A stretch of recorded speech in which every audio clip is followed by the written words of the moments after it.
함께 기도드리심으로 대림절 세 번째 주일 예배를 하나님께 드리시겠습니다. 우리의 하나님 아버지, 이 땅에 사랑의 온기를 주옵소서.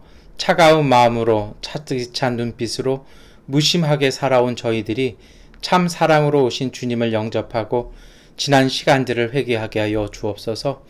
얼음장처럼 굳어진 마음은 눈 녹듯 녹아지고 활짝 열린 마음으로 뜨거운 사랑 나누게 하옵소서. 하나님, 가난한 사람들, 신음하는 사람들에게 자유와 구원을 선포하신 아버지의 말씀을 기억하는 주님의 제자 되게 하여 주옵소서. 그들이 있는 곳에 우리를 보내시어 주님의 손길을 내밀게 하시고 그로 말미암아 하나님의 생명, 정의, 평화가 이 땅에 가득하게 하옵소서. 한 해를 보내는 이 시간에 우리의 부족함을 채워주시는 생명의 주인이신 예수님의 이름으로 기도드립니다. 아멘. 나는 전능하신 아버지 하나님 천지의 창조주를 믿습니다.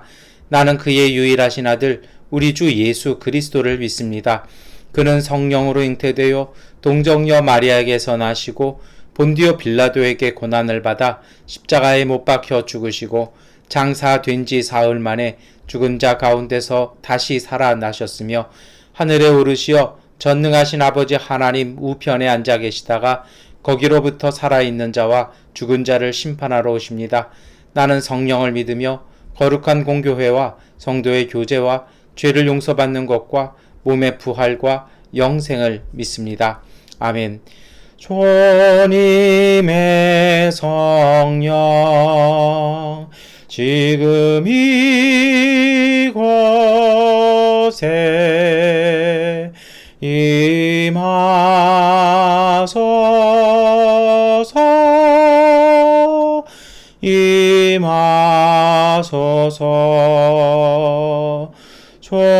주님의 성령 지금 이곳에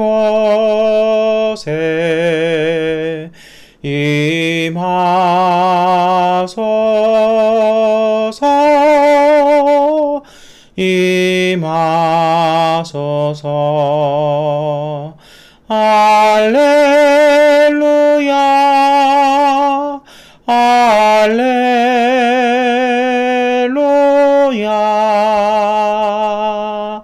할렐루야, 할렐루야, 할렐루야,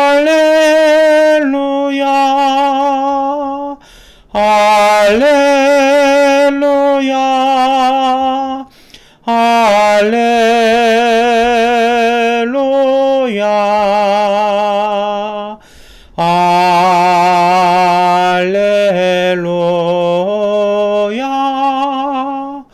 할렐루야.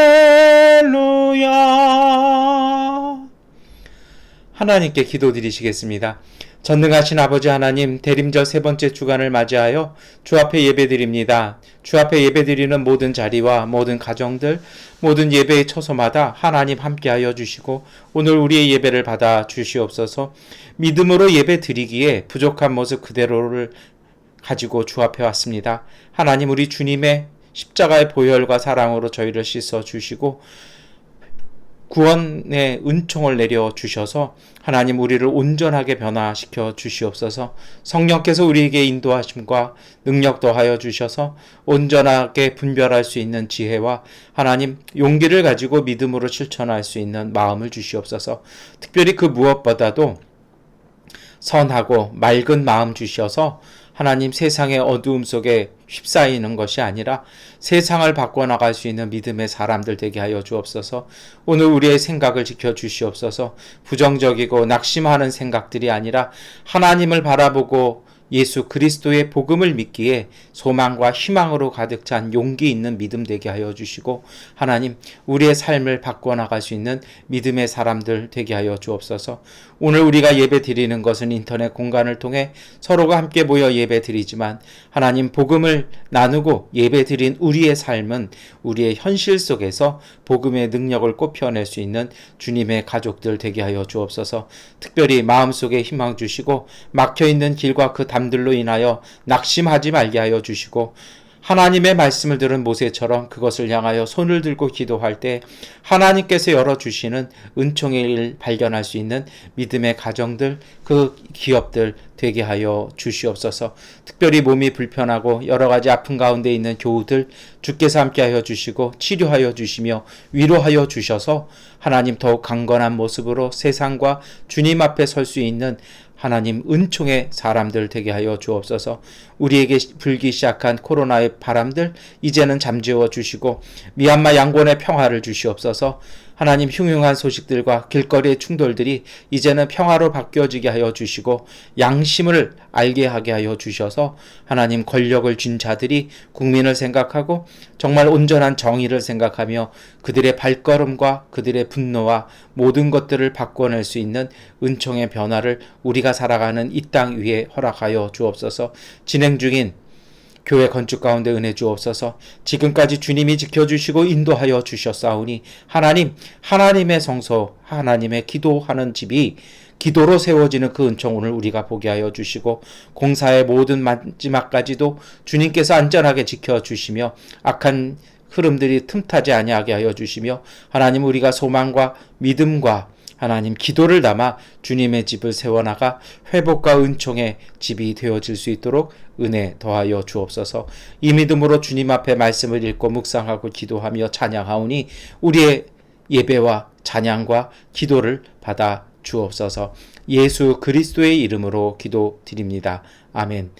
우리 기도를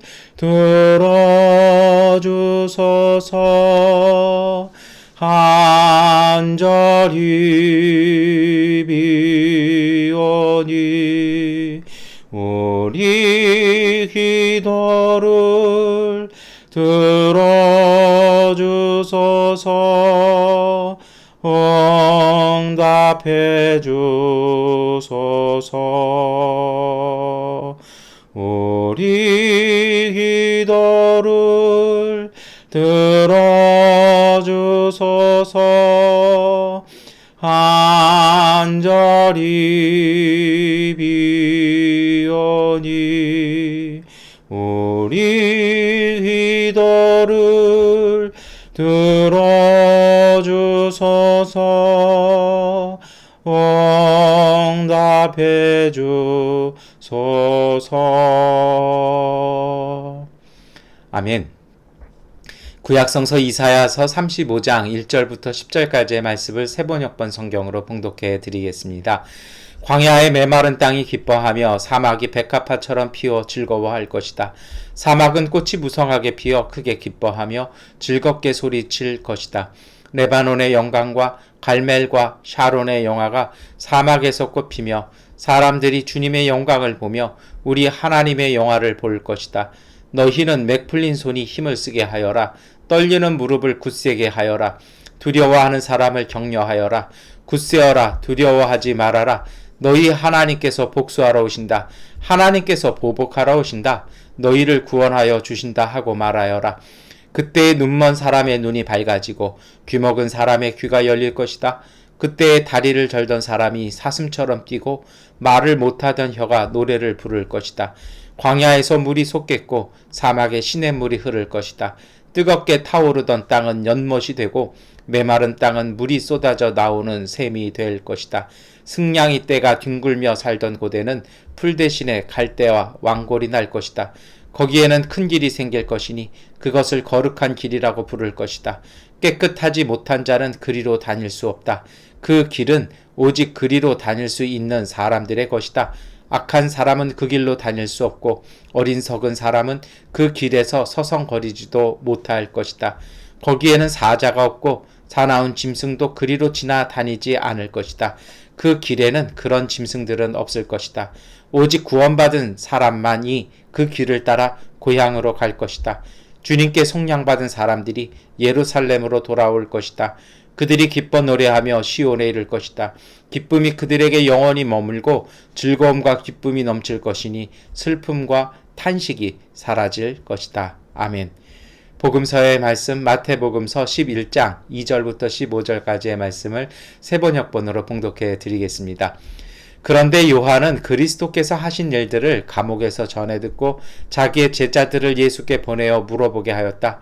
오실 그분이 당신이십니까? 그렇지 않으면 우리가 다른 분을 기다려야 합니까? 예수께서 그들에게 대답하셨다. 가서 너희가 듣고 본 것을 요한에게 알려라.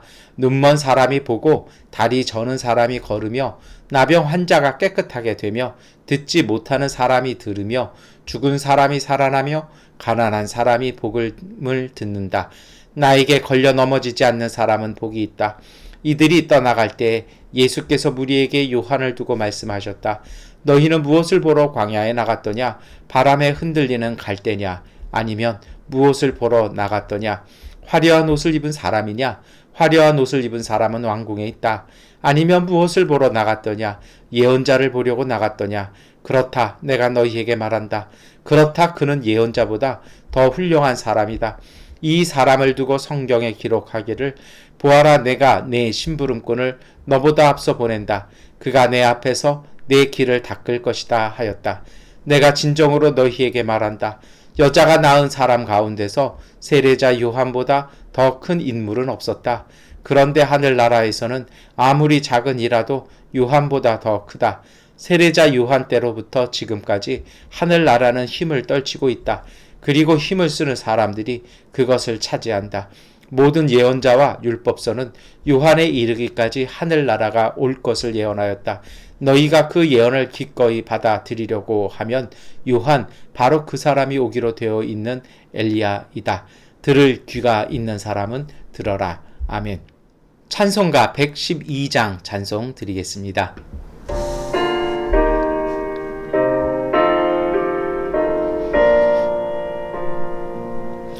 그 맑고 환한 밤중에 무천사 내려와 그 손에 비파 들고서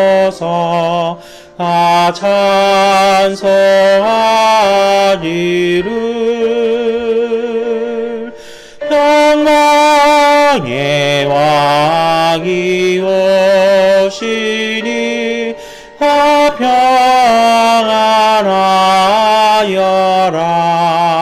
평안하여라. 그 설안하던 세상이 다 고요하도다.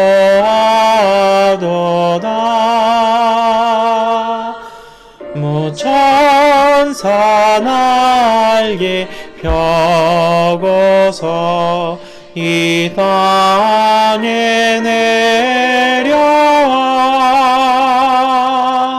그때에 부른 노래가 또다시 들리니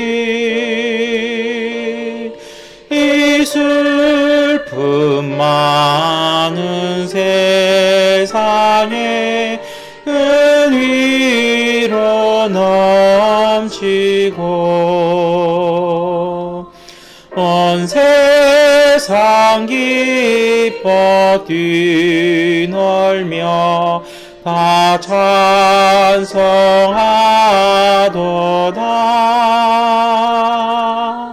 이 괴로움 많은 세상에 짐지고 하는 자 그 험산 출령 넘느라 온몸이 고하나 이 죄악 세상 살 동안 새 소망 가지고 저 천사 기쁜 찬송을 들으며 쉬어라. 예선지에 언응하여 베들레헴 성에 주 예수 탄생하시니 온 세상 구주라. 저 천사 기쁜 노래를 또다시 부르니 온 세상 사는 사람들 다 화답하도다.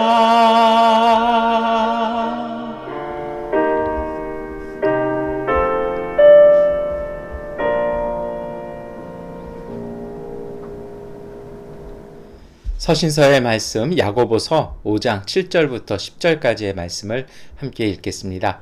그러므로 형제 자매 여러분, 주님께서 오실 때까지 참고 견디십시오. 보십시오. 농부는 이른 비와 늦은 비가 땅에 내리기까지 오래 참으며 땅의 귀한 소출을 기다립니다. 여러분도 참으십시오. 마음을 굳게 하십시오. 주님께서 오실 때가 가깝습니다. 형제 자매 여러분, 심판을 받지 않으려거든 서로 원망하지 마십시오. 보십시오. 심판하실 분께서 이미 문 앞에 서 계십니다. 형제 자매 여러분, 주님의 이름으로 예언한 예언자들을 고난과 인내의 본보기로 삼으십시오. 보십시오. 참고 견딘 사람은 복되다고 우리는 생각합니다. 여러분은 욥이 어떻게 참고 견디었는지를 들었고 또 주님께서 나중에 그에게 어떻게 하셨는지를 알고 있습니다. 주님은 가여워하시는 마음이 넘치고 불쌍히 여기시는 마음이 크십니다. 아멘. 찬미하겠습니다. 이 말씀 따라 사는 동안 지치지 않게 하시고 이 말씀 따라 사는 동안 주님 나라 임하소서. 이 말씀 따라 사는 동안 지치지 않게 하시고 이 말씀 따라 사는 동안 주님 나라 임하소서.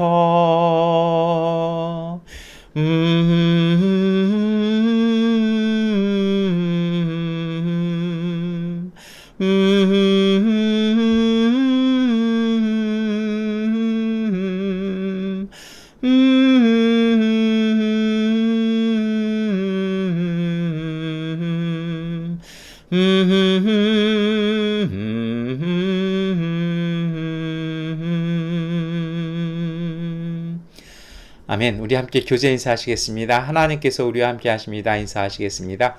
하나님께서 우리와 함께 하십니다. 아멘. 우리 대림절 세 번째 주일을 맞이해서요. 우리 한번 오늘은 복음서 중심으로 말씀을 살펴보려고 합니다. 저는 오늘 이 복음서의 말씀 읽으면서 정말 마음에 와닿았던 구절이 있었습니다. 원래 설교자는 자신이 마음에 와닿았던 구절, 근데 이걸 잘 구별해야 돼요. 이게 하나님이 주시는 감동인지 개인의 생각인지를 잘 구별해야 되는데 기도하다가 요 구절에서 설교해야겠다라는 감동이 있어서 함께 말씀을 나누려고 합니다. 저는 정말 마음에 감동이 있었던 이 구절은요, 어디냐면 오실 그분이 당신이십니까? 아니면 우리가 다른 분을 기다려야 합니까? 라는 이 구절입니다. 이게 그래요. 정말 믿음을 가지고 기다리는데 정말 눈앞에 와 있는 현실이나 아니면 하나님께서 증거로 보여주시는 것들이 우리 속에는 실망스러울 때가 참 많죠. 오늘 이 구절을 말한 사람은 다른 사람이 아니라 여인이 낳은 아들 중에 가장 위대하다고 칭찬받았던 세례 요한이 예수님께 던진 질문이었습니다. 참 당황스럽죠. 정말 예수님의 오실 길을 준비했던, 메시아가 오실 길을 준비했던 사람이 정말 당신 맞으세요? 아닌 것 같은데요. 차라리 아니면 아니라고 얘기해 주시면 제가 따로 기다리고 또 따로 준비하겠습니다라는 말, 자신의 사역과 믿음과 그리고 삶을 건 질문이었던 것 같아요. 메시아를 기다리고 준비했던 그 사람이 던진 질문으로는 맞지 않은 것 같습니다. 그런데 참 신앙생활이라는 게 참 신비로운 게 이런 질문을 우리는 오늘 우리의 삶 속에서도 많이 하게 됩니다. 세례 요한이 보기에도요, 예수 그리스도의 그 사역과 일하시는 것들은 정말 뜻밖이었다라는 것입니다. 다시 한번 보실까요? 마태복음 3장 11절부터 12절까지의 말씀입니다. 나는 너희를 회개시키려고 물로 세례를 준다. 내 뒤에 오시는 분은 나보다 더 큰 능력이 있는 분이시다. 나는 그의 신을 들고 다닐 자격조차 없다. 그는 너희에게 성령과 불로 세례를 주실 것이다. 그는 손에 키를 들고 있으니 타작마당을 깨끗이 하여 알곡은 곳간에 모아들이고 쭉정이는 꺼지지 않는 불에 태우실 것이다. 여러분, 이러한 세례 요한의 설교에도 그 가르침에도 잘 나타나 있습니다만, 요한이 기다리고 믿고 있었던 메시아는요, 정말 강력한 모습의 소유자였습니다. 이 자신이 감당도 못할, 우리야 예수님을 아니까 이렇게 이게 다 이해가 되잖아요. 이 틀린 말 아니다라고 알지만 그 당시 유대인들의 생각, 그 사회의 문화 속에서는요, 또 그 시대가 기다렸던 메시아의 모습 속에서는 정말 충격이었습니다. 한번 생각해 보세요. 손에 키를 들고 있고 타작마당을 깨끗이 하실 분이, 그리고 쭉정이는 꺼지지 않는 불에 태우실 분이 이 총구석 왔다 갔다 하시고 나중에 십자가에 달리시는 거, 이거는 이해할 수가 없는 것이죠. 그래서 요한은요, 자신이 기대해야 했던 그 모습, 그리고 들려오는 모습 사이에 괴리감을 느끼기 시작합니다. 그래서 감옥에서요, 제자들을 시켜서 그리스도이시냐고 다시 한번 묻습니다. 왜요? 예전에도 그랬거든요. 자신이 세례를 받아야 할 사람인데 오히려 자기한테 와서 세례도 받았잖아요. 그렇게까지 기대했는데 이게 아닌 것 같아요. 그래서 다시 한번 묻습니다. 당신은 내가 기다리던 그리스도가 맞으십니까? 사실 이 질문은요, 오늘 우리가 묻는 신앙의 물음이기도 합니다. 그래서 우리는 대림절이 힘든 시간이기도 하고요, 기다림의 시간들이 고통이 되기도 합니다. 왜냐하면 내가 기대했던 건 이런 것 아니거든요. 정말 탁탁탁 이렇게 되는 거잖아요. 어떤 분이 저한테 그러시더라고요. 목사님, 코로나도 그렇게 가볍게 이겨내셨는데 이번에는 왜 이렇게 미얀마 입국하는 게 고전을 하시나요? 그러는데 제 생각 그래요. 아마 하나님의 어떤 뜻과 섭리가 있는 것 같아요. 라고 대답을 하지만 저도 어쩔 때는 참 마음이 속이 타기도 하고 새벽에 이렇게 기도할 때 보면 참 그것을 묻고 또 물을 때가 있습니다. 그런데 여러분, 저는 그렇게 생각을 해요. 이 물음을 갖고 있다라면요, 너무 이렇게 절망하지 마십시오. 이 물음을 갖고 있다라면요, 저는 건강한 믿음이라고 생각해요. 왜냐하면 목마름이 있기 때문입니다. 지난주에도 말씀드렸습니다만 요즘은 예배 따로 삶 따로이신 분들이 많고요. 심지어는 자기 입술로 기도하면서도 자기가 입으로 고백한 기도를 마음에 믿지 아니하는 경우가 더 많아요. 그런데 정말 당신이 오실 그리스도이십니까? 라고 묻는 거라면 목마름이 있다라는 것입니다. 세례 요한도 그랬던 것 같아요. 그래서 이 질문을 했습니다. 그래서 예수님도 그 질문에 대해서 질책하지는 않으십니다.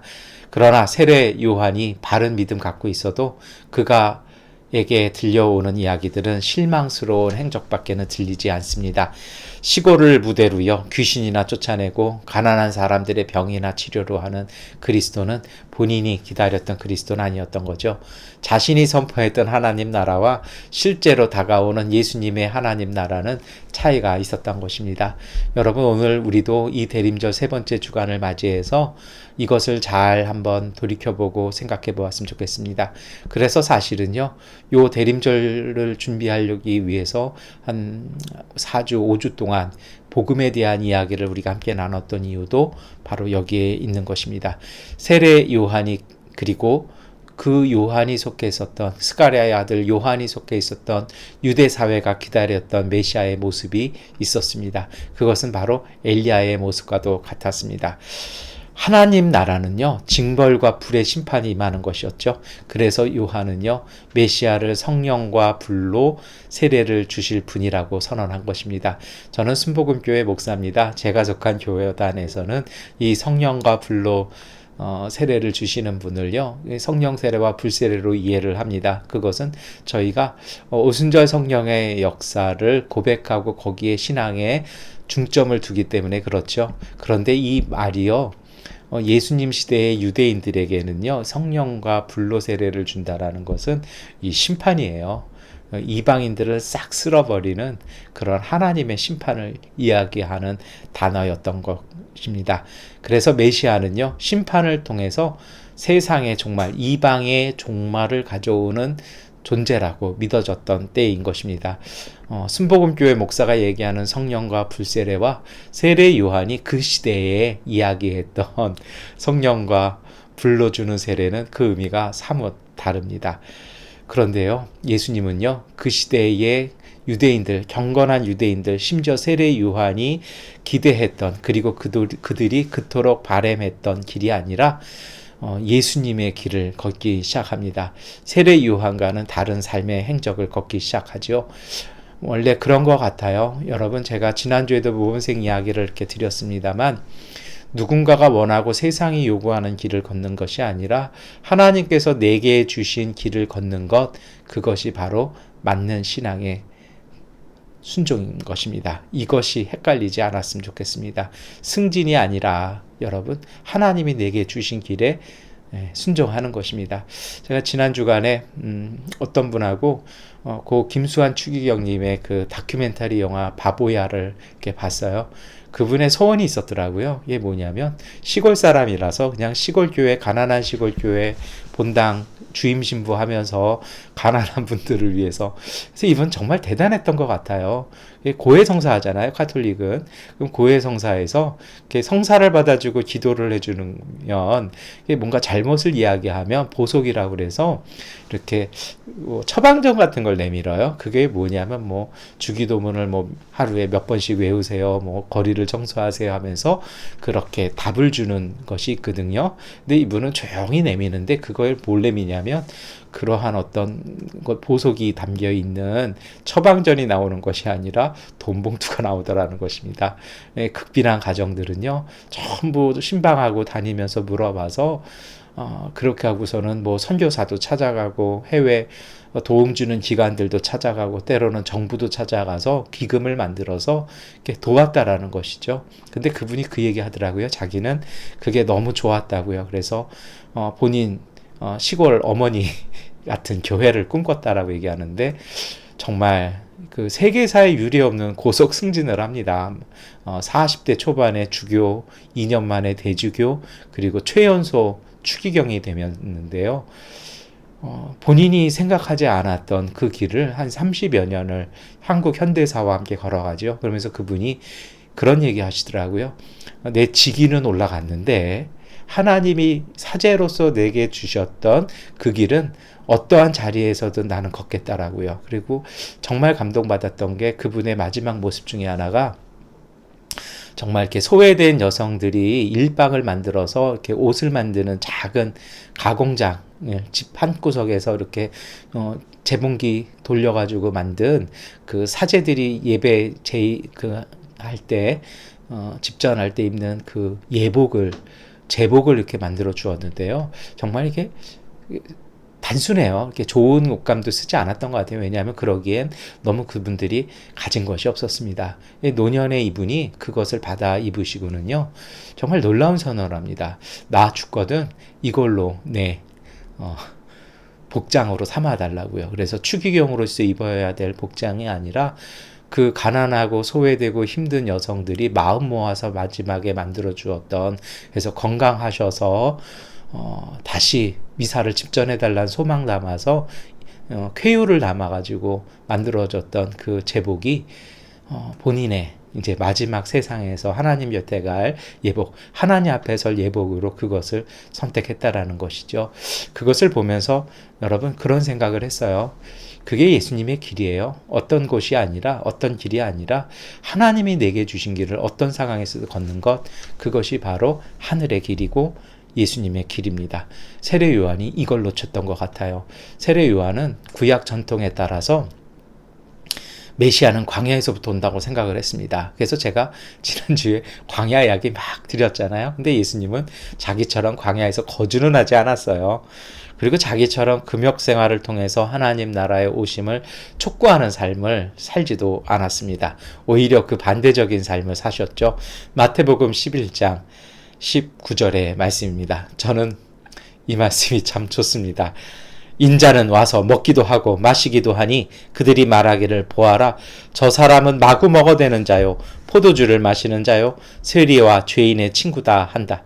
그러나 지혜는 그 한 일로 옳다는 것이 입증되었다. 먹느냐 안 먹느냐가 아니라는 거죠. 한 일로 입증되는 것인데 세리 요한이 이걸 놓쳤습니다. 예수님은요, 반죽 속에 누룩처럼 사셨고요, 겨자씨처럼 작아져서, 그러나 그 씨앗은 사라지고 나무를 꼭 피워내는 그러한 생명의 삶을 사신 것이 예수님의 삶이고 오늘 우리가 살아야 될 복음의 삶입니다. 이것을 놓치지 않았으면 좋겠습니다. 평범한 일상 속에 정말 작은 실천으로 시작되는 하나님 나라의 신비를 몸으로, 삶으로 그분은 살아가셨던 것입니다. 그래서 마태복음 4장 23절에 예수께서 온 갈릴리를 두루 다니시면서 그들의 회당에서 가르치며 하늘나라의 복음을 선포하며 백성 가운데서 모든 질병과 아픔을 고쳐주셨다. 아멘. 저는 새롭게 세워지는 우리 교회의 성소를 통해서 이 복음이 선포되어졌으면 좋겠습니다. 가난하고 눈물 많은 미얀마 땅 한가운데서요, 혼란하고 여러 가지 아픔이 있는 땅 가운데서요, 사람들이 회복되어지고 복음이 선포되어져서 질병과 아픔을 고치면서 다시 살아나는 그 섬김이 시작되는 교회이기를 소망해 봅니다. 이제 조금 본론으로 돌아가 볼까 합니다. 세례 요한이 예수님께 물었습니다. 우리가 다른 분을 기다려야 합니까? 실망했다라는 것이죠. 정말 감옥에서 전해온 이 가슴 절절한 질문이었던 것 같아요. 거기에 대해서 예수님이 답변해 주시기 시작합니다. 가서 너희가 듣고 본 것을 요한에게 알려라. 정말 단순한 대답이지만 가슴 울리는 대답이기도 합니다. 절절하게 가슴 울려오는 그 질문 속에요, 주시는 답이기도 하였습니다. 마태복음 11장 4절부터 6절의 말씀입니다. 예수께서 그들에게 대답하셨다. 가서 너희가 듣고 본 것을 요한에게 알려라. 눈먼 사람이 보고 다리 저는 사람이 걸으며 나병 환자가 깨끗하게 되며 듣지 못하는 사람이 들으며 죽은 사람이 살아나며 가난한 사람이 복음을 듣는다. 나에게 걸려 넘어지지 않는 사람은 복이 있다. 예수님은요, 가서 본 것을, 들은 것을 이야기하라고 얘기하잖아요. 듣고 본 일이 뭘까요? 그것은 이사야서 35장의 말씀이 이루어졌다라는 것입니다. 그런데요, 여러분, 여기 예수님의 답변은요, 우리가 이사야 35장도 읽으셨고요, 오늘 본문도 우리가 읽었거든요. 근데 예수님께서요, 이 이사야 35장의 말씀을 의도적으로 변형을 시키십니다. 누락시키신 게 있고요. 대신에 그 자리에 새로운 걸 집어넣으시기도 하셨습니다. 한번 보실까요? 이사야서 35장 4절입니다. 우리 함께 읽어보겠습니다.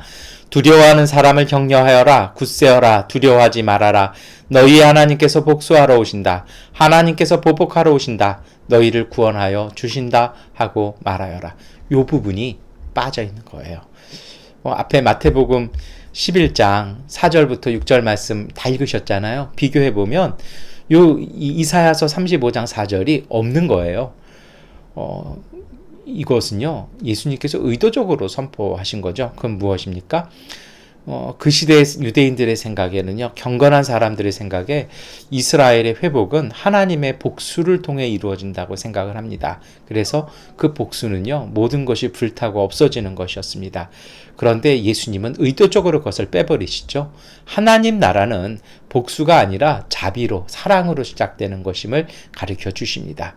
진정한 복수는요, 똑같이 갚아주는 것이 아니라 그들에게 있어서 정말 자신들이 잘못했다라는 것을 깨닫게 해주는, 그리고 그것을 되풀이하는 것이 아니라 그것이 종식되어질 수 있도록 끌어안는 것이라는 것을 하나님의 아들 우리 주 예수 그리스도께서 가르치시는 것입니다. 그리고 그 비어있는 자리에 예수님은 새로운 것을 덧붙이십니다. 그것이 바로 마태복음 11장 5절의 하반절의 말씀입니다. 앞에는요 똑같아요. 그런데 없는 게 나와요. 무엇입니까? 나병 환자가 깨끗하게 되며 듣지 못하는 사람이 들으며 죽은 사람이 살아나며 가난한 사람이 복음을 듣는다. 나병 환자의 치유와 죽은 사람의 부활과 가난한 사람을 새로 언급합니다. 구약시대 율법에서는 이해될 수 없는 사람들, 들어올 수 없는 사람들이 추가되어지는 것이죠. 이것이 바로 예수 그리스도의 복음의 핵심이기도 합니다. 그리고 나서 예수님은요, 이해하기 어려운 말씀을 이야기하십니다. 사실 이것이 세례 요한에게 주시는 답입니다. 마태복음 11장 6절인데 함께 읽겠습니다.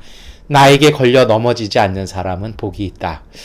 요것이 사실은 조금 이해하기가 어려워요. 흐름상, 문맥의 흐름상 좀 이 말 자체가, 요 구절 자체가 걸려요. 왜 그럴까요? 이 구절을요, 독일어 성경 번역이 라틴어에서 가장 가깝게 번역이 되었거든요.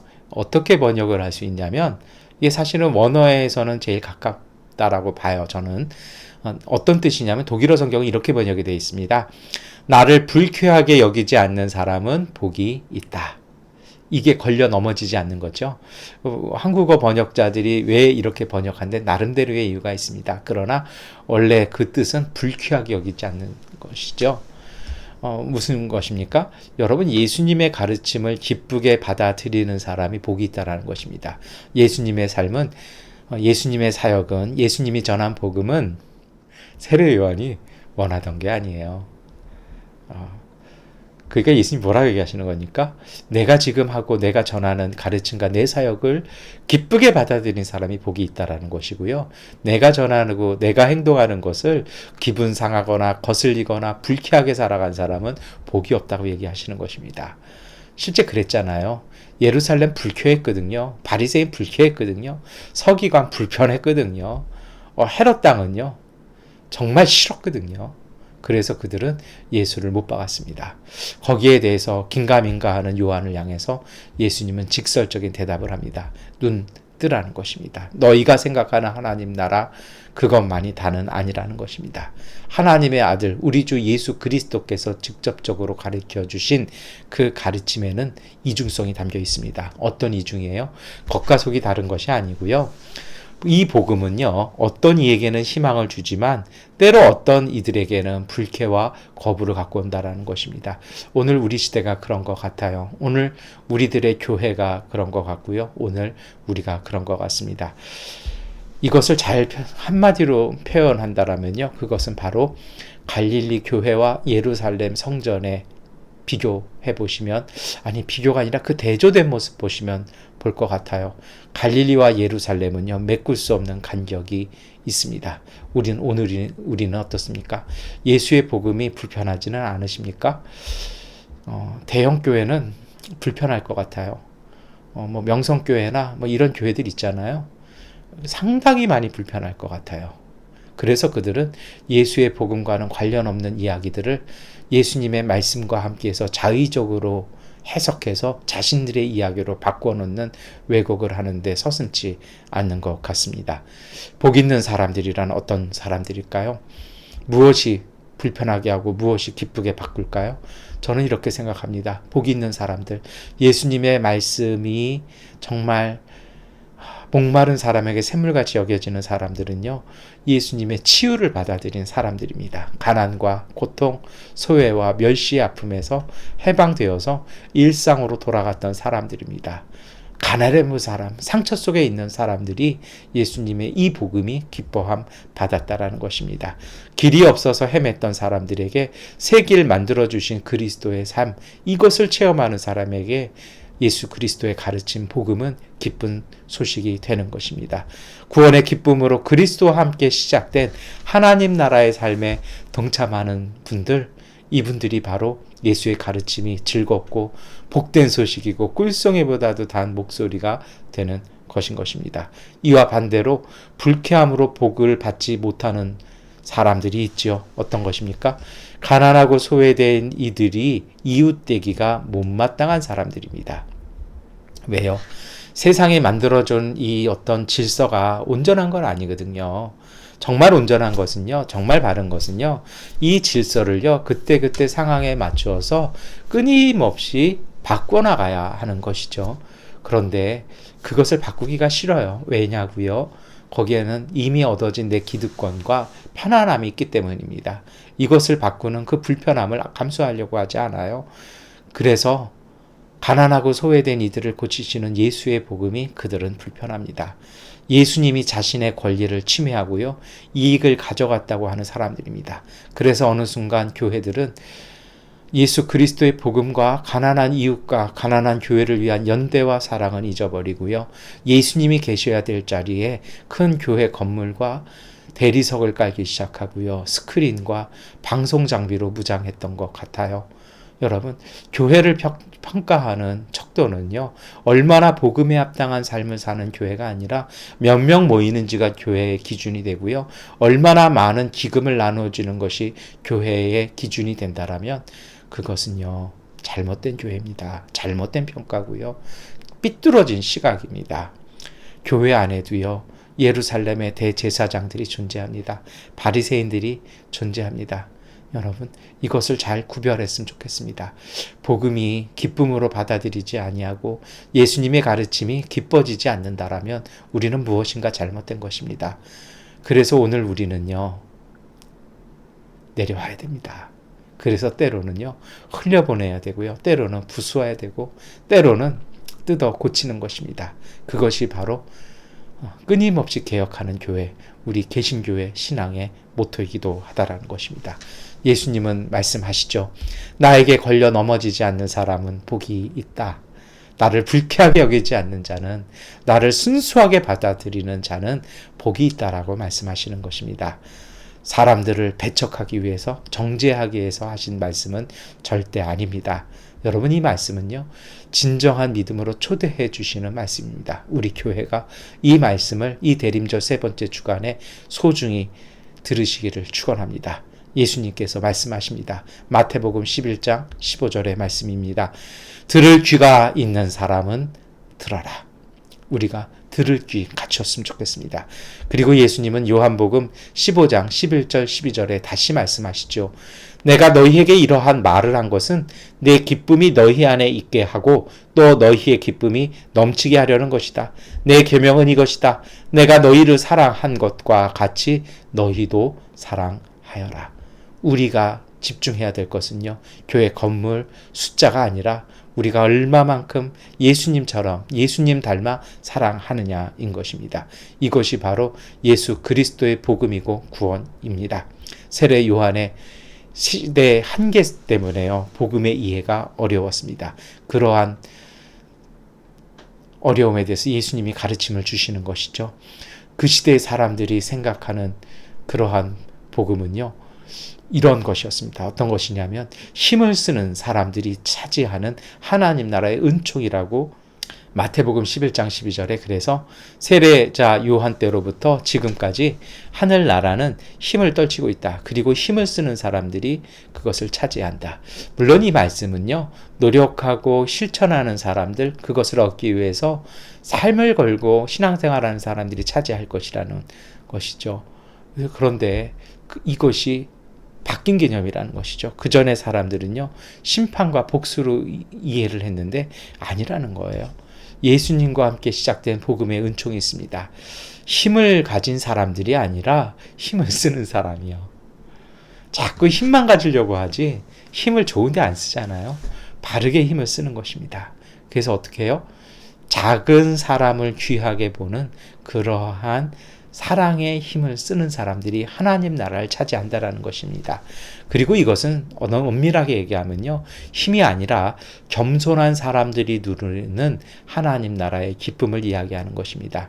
이것은요, 세례 요한에 대한 폄하가 아니라 새로운 시대의 시작을 선포하는 것입니다. 이것이 바로 우리가 믿는 복음의 진정성이고 우리가 대림절을 통해서 맞이하는 예수 그리스도의 복음의 의미이기도 합니다. 여러분, 우리가 한번 생각해 보았으면 좋을 것 같아요. 우리는 힘을 원합니까?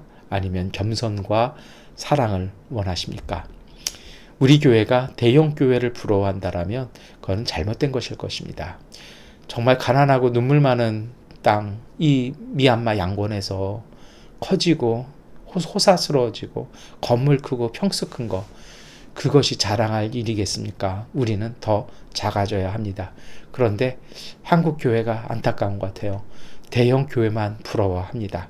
힘을 가진 교회들이 만들어 놓은 복음의 모습이 있죠. 세상은 교회를 걱정하기 시작했고 어느 순간 혐오하기 시작했습니다. 참 가슴 아프게 생각합니다.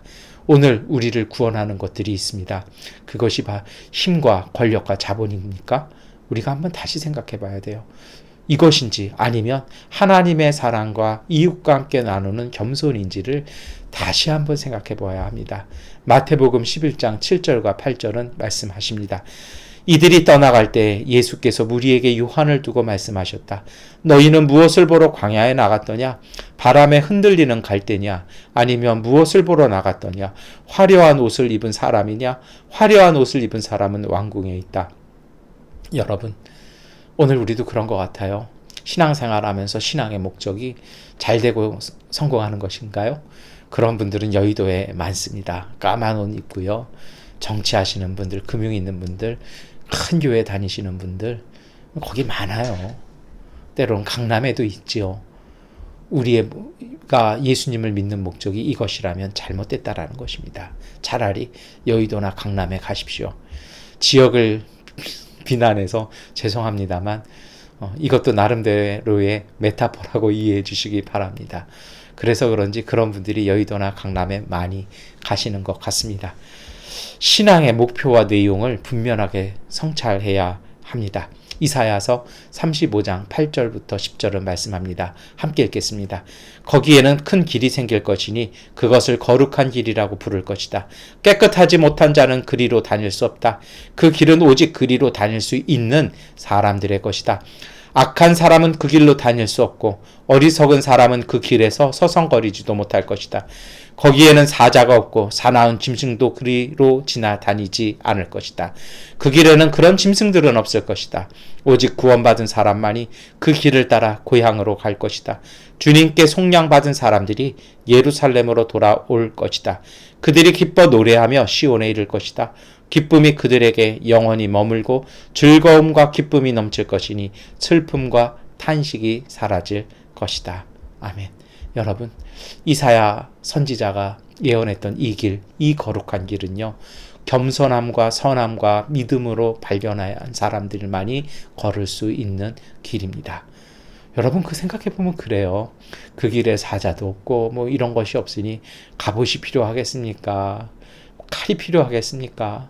가는 길에 과일나무 쭉 열려 있고 평안하고 그 땅이 음식을 내어놓으니 양식을 먹을 돈이 필요하겠습니까? 그래서 이것이 중요한 것이 아니라는 것이죠.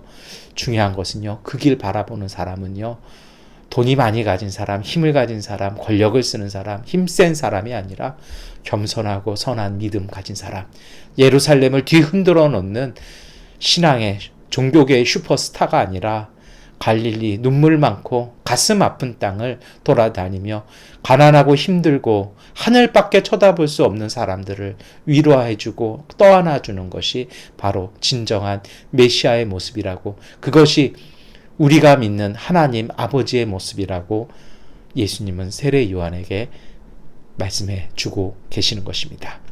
작아 보이는 사람들이 만들어가는 큰 하나님의 나라의 그 신비를 예수님은 우리에게 전해 주시는 것입니다. 마태복음 11장 11절의 말씀입니다. 내가 진정으로 너희에게 말한다. 여자가 낳은 사람 가운데서 세례자 요한보다 더 큰 인물은 없었다. 그런데 하늘나라에서는 아무리 작은 이라도 요한보다 더 크다. 우리가 하나님 나라에서는요, 요한보다 커요. 왜 그렇습니까? 요한도 깨닫지 못했던 것을 우리는 가르침을 받아 깨닫고 그렇게 살기 때문입니다. 이 칭찬을 명예롭게 우리가 받아들일 수 있는 대림절 신앙 되시기를 축원합니다.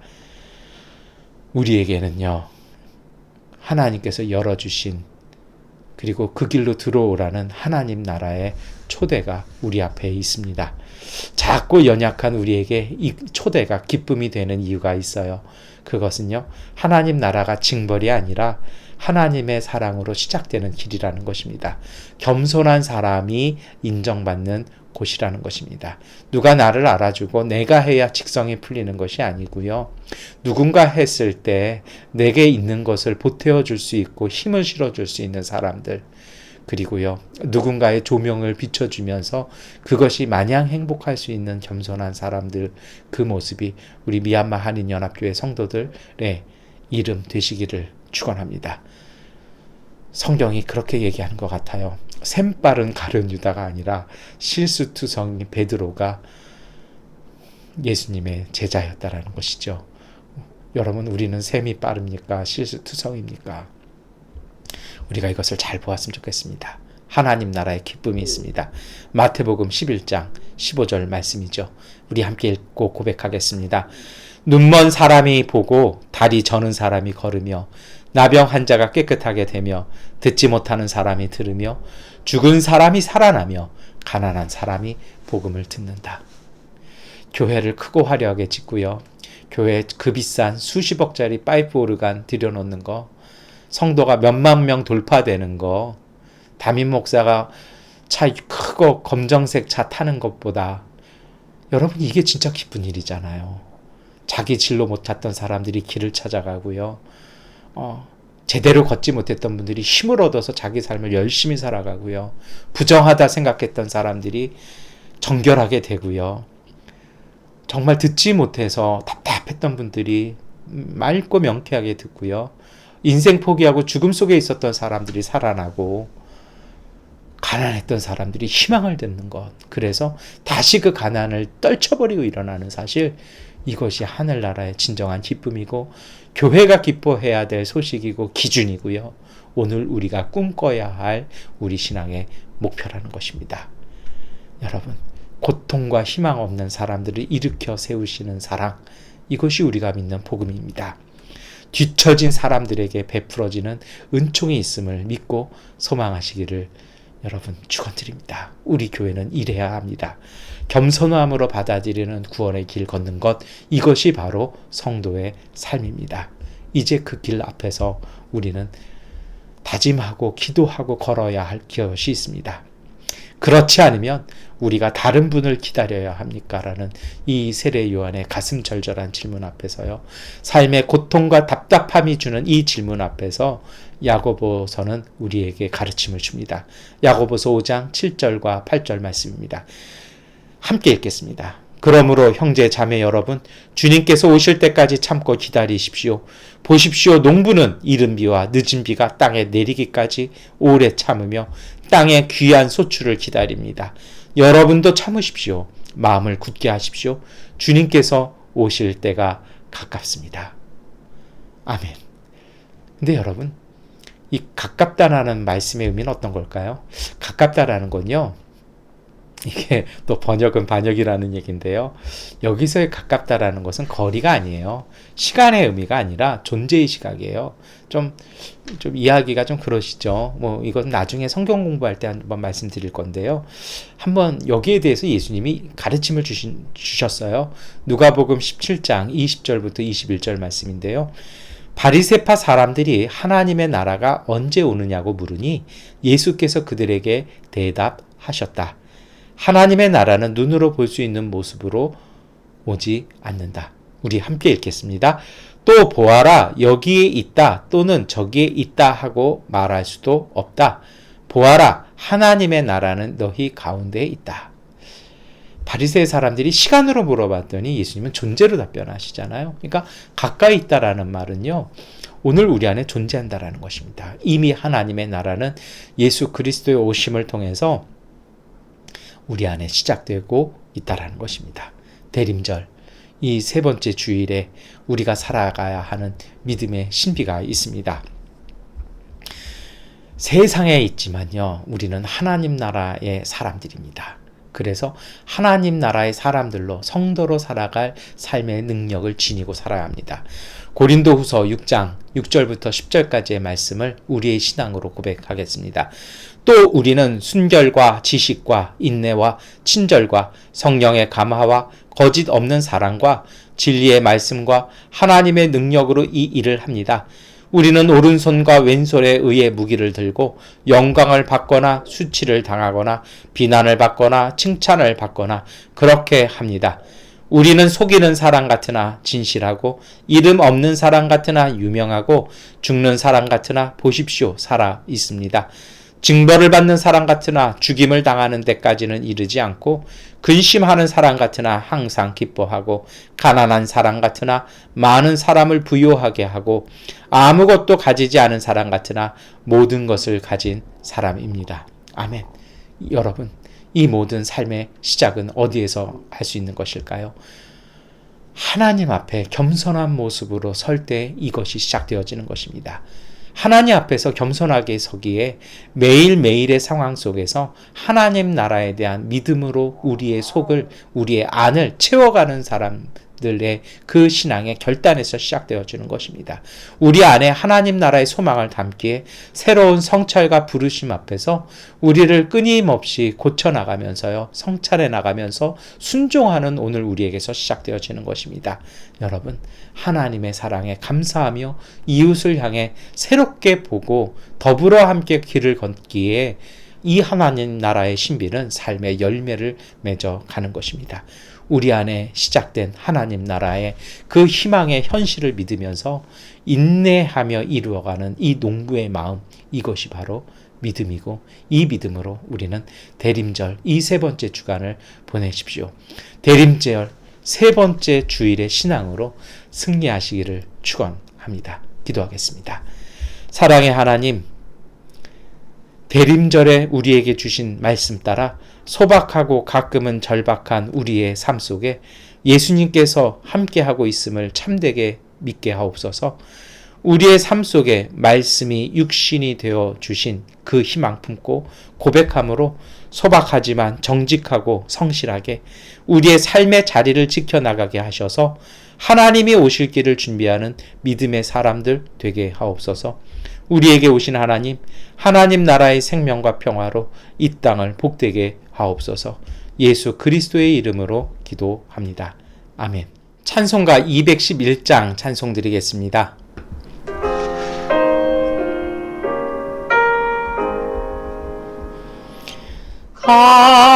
값비싼 양유를 좋게 드린 막달라 마리아 본받아서 향기로운 산제물 주님께 바치리 사랑의 주내 주님께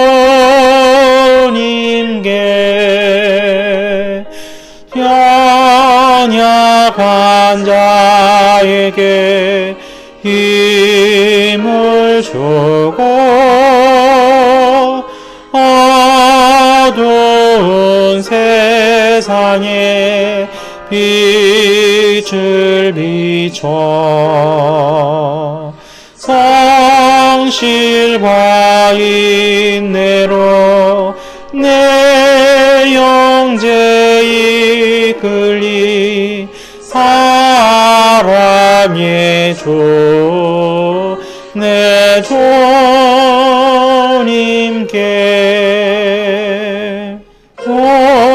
어려운 마음에 소망 주고 슬픔에 쌓인 자 위로하고 길 잃은 자들을 친절히 이끌리 사랑 사랑의 주 내 주님께 인생의 왕원이 깃들어서 이 땅의 수고가 끝날 때에 주님을 섬기다 평안히 가리라. 사랑의 주 내 주님께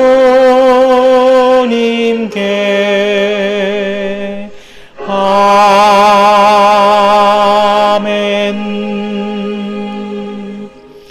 교회 소식 말씀드리겠습니다. 우리 대림절 세 번째 주간도 우리 이웃과 함께 나누시는 절기 그리고 말씀과 기도로 거룩해 주시기를 바랍니다. 우리 교회 공사가 순조롭게 진행되고 있고요. 우리 지난 주간에 벽체가 거의 다 끝났습니다. 그래서 이제 이어지는 건 바닥, 이 타일과 또 그리고 이제 전기 공사 이렇게 시작되어지는데요. 하나님의 은혜 가운데 잘 진행되어질 수 있도록 기도로 함께 참여해 주시기 바랍니다. 주기도문송 찬송 드리겠습니다.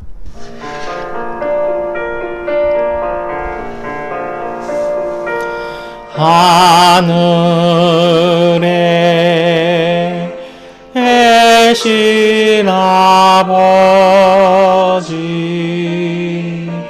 이름 거룩하사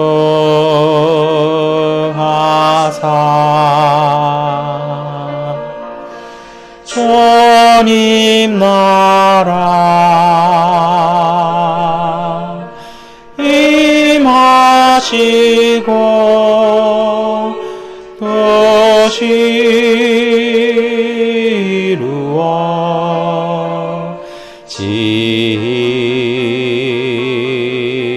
이루어지이다. 일용할 양식 주시고 우리들의 큰 죄 다 용서하옵시고 또 시험에 들게 마시고 악에서 구원하소서. 내게 주의 나라 주의 권세 주의 영광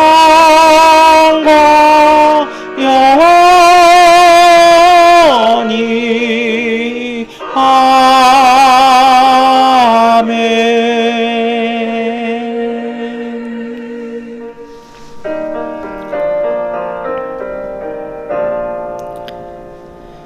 전능하신 아버지 하나님, 주님 앞에 믿음과 감사함과 소망으로 대림절 세 번째 주일 예배와 주 앞에 드리는 예물을 드렸습니다.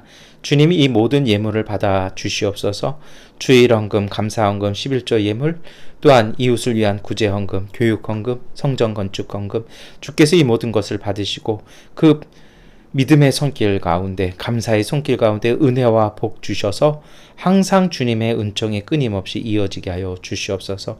특별히 하나님, 몸이 아픈 가족들 치료해 주시옵시고, 미얀마에 우리가 서야 할 자리에 들어가지 못하 기다리고 있는 가족들에게 마음에 믿음 주시고 편안함 주셔서 주님의 인도하심 따라 그 길 걸어가게 하여 주시고, 어렵고 힘든 가운데서도 양곤에서 그 일터와 믿음의 자리를 지키는 교회 가족들에게 복 주셔서 하나님 그 길들이 모두 합력하여 선을 이루며 형통하게 하여 주옵소서.